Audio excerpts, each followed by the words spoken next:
You guys catch anything?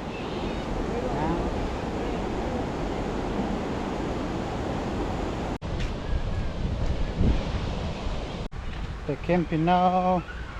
Join out Labi Awa Nishamdi.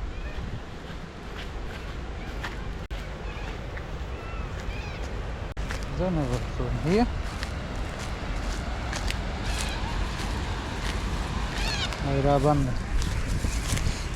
Maybe from the road.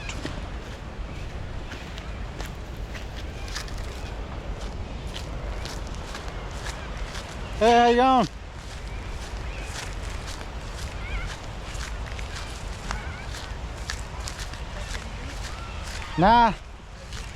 Nah, no fishing. We just arrived. Yeah.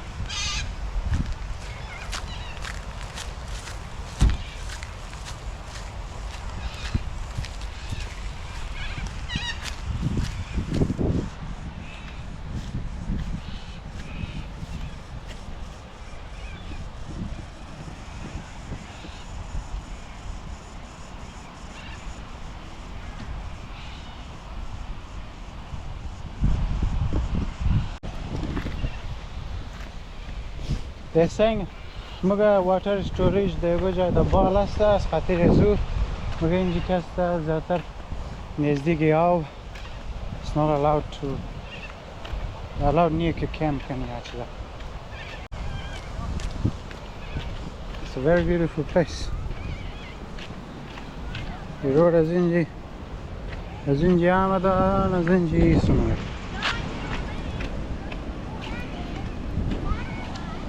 Yeah, what's the story?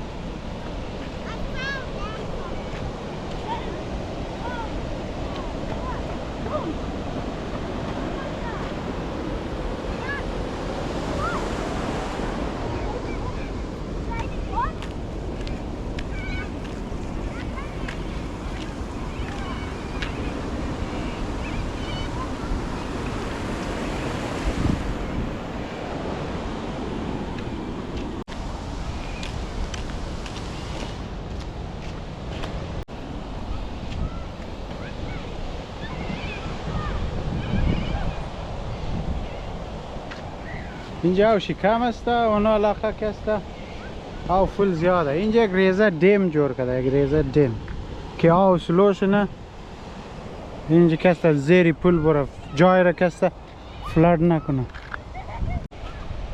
و ما دا اونزو ایریا کمپ کرده دیگه هم کمپ مگه کمپ سایت که است از چیزا فل پیش هم است. او جایی که ما کمپ کرده از او پیش هم است کمپ سایت.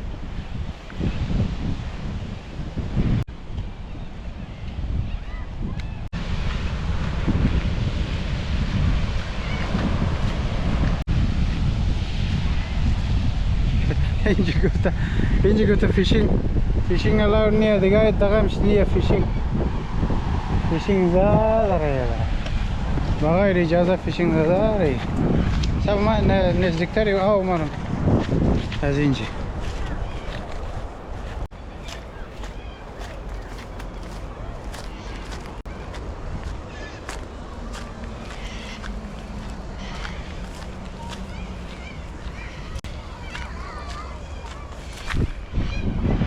از اینجا تا allowed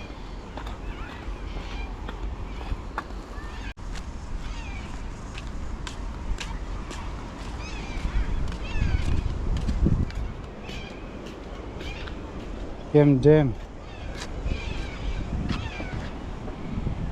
اوش کم خاکیه او ریور اوش خاکیه